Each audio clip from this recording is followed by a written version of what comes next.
한덕수 대통령 권한 대행 겸 국무총리에 대한 그 탄핵 소추 사유, 이거는 12상 비상 겸에 대한 어떤 공모 및 방조, 이 부분이 하나 있고, 어, 마은혁 재판관, 지금도 임명이 안 되고 있는데 마은혁 재판관을 비롯해서 정계선 조한창 재판관 등 국회목 추천 재판관 3명에 대해서 어, 임명 거부라고 돼 있는데, 사실상 임명 뭐 거부라고 볼 수도 있고, 근데 거부에는 어느 정도 해석이 들어가 있기 때문에 일단 보류, 여야 합의를 전제로 보류했던 부분.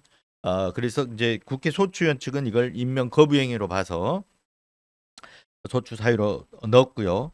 그리고 내란 상설 특검에 대해서 임명을 회피한 부분, 그리고 김관희, 최상병 헌법 등 이 거부권을 쭉 행사해 온 부분, 그리고 그 비상계엄 직후에 한동훈 국민의힘 당시 당 대표와 그리고 그 한 총리가 공동 국정 운영을 시도했다는 부분, 이 부분에 대해서 쟁점 판단이 있었는데요. 결론적으로 얘기하면 대부분의 이 사안들에 대해서 어, 기각 의견들이 다수를 이루었습니다. 결국 현재는 이제 쟁점별로 판단하는 부분들이 중요한데요. 제가 보기에는 이제 공통적으로 각하를 하게 되면 각하 의견을 낸 사람들은 절차에 문제가 있어서 그거는 헌법에서 헌재에서 더 이상 판단할 사안이 안 된다. 이렇게 할 때 각하 의견을 내기 때문에 각하 의견을 낸 사람들은 쟁점에 대해서 어떤 의견을 내지 않습니다. 판단을 하지 않습니다.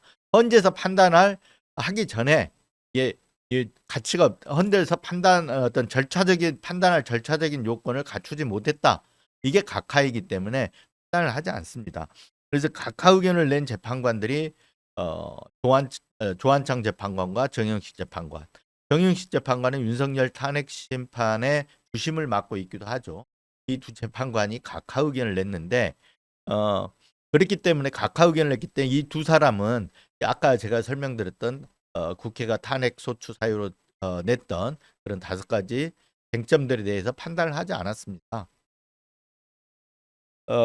결국은 이제 각하 의견을 낸 게 의결 정적수부터 한번 봐야 될 것 같아요.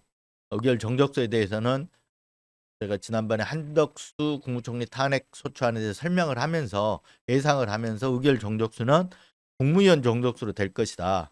왜 그러냐면 파면이라는 거는 신분에 대한 파면, 대통령이라는 신분에 대한 파면이기 때문에 어떤 직무 대행에 있어서는 그대로 국무위원 정적수가 적용이 될 거다. 이렇게 말씀을 드렸었는데 어제 헌재에서도 6명이 그 의결 정족수는 국무위원 기준으로 해야 된다. 이렇게 판단을 했습니다. 그렇지만 그 아까 말씀드렸던 정영식 재판관과 조한창 재판관 두 분은 성향으로 분류가 되는데, 이 두 분은 그렇지 않다. 권한 대행이지만 대통령만큼의 어떤 대통령 직무를 대행해서 수행하기 때문에 대통령만큼의 어떤 굉장히 중요한 역할을 한다. 이런 취지로 해서 대통령의 어떤 대통령을 탄핵 의결할 때 그 정족수 3분의 2, 대적의원 3분의 1을 적용해야 한다. 그래서 어, 그때 한덕수 국무총리에 대한 탄핵 의결을 할 때 192명이 찬성을 했습니다. 그러면 제적의원이 300명이니까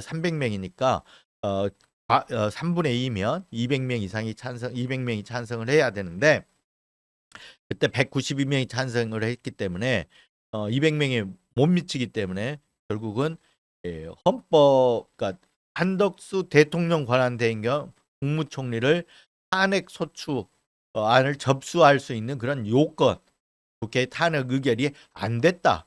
요건을 갖추지 못했다. 그래서 각하를 해버린 겁니다. 그래서 두 사람이 이제 그 각하 의견에 있었고요. 나머지는 그 부분에 대해서 6명은 국무위원 정족수를 적용해야 된다. 그렇기 때문에 앞으로 이런 그 대통령 탄핵 사건이 있어서는 안 되겠지만, 과거에 저희들이 이제 노무현 대통령 탄핵 사건도 한 번 있었고요. 그리고 박근혜 전 대통령 탄핵 사건도 있었고 이번이 3번째인데, 있어서는 안 되는 일이지만 그래도 또 다음 대통령이 탄핵되는 대통령이 나올지 어떨지 모르겠습니다. 그럴 때 권한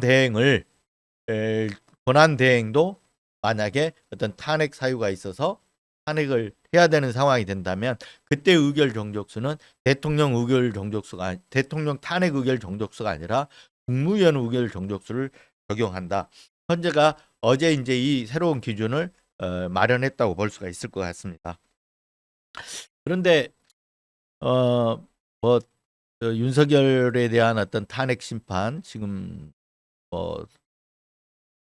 우리 헌정사에서 그렇게 긴 헌정사는 아닌데요.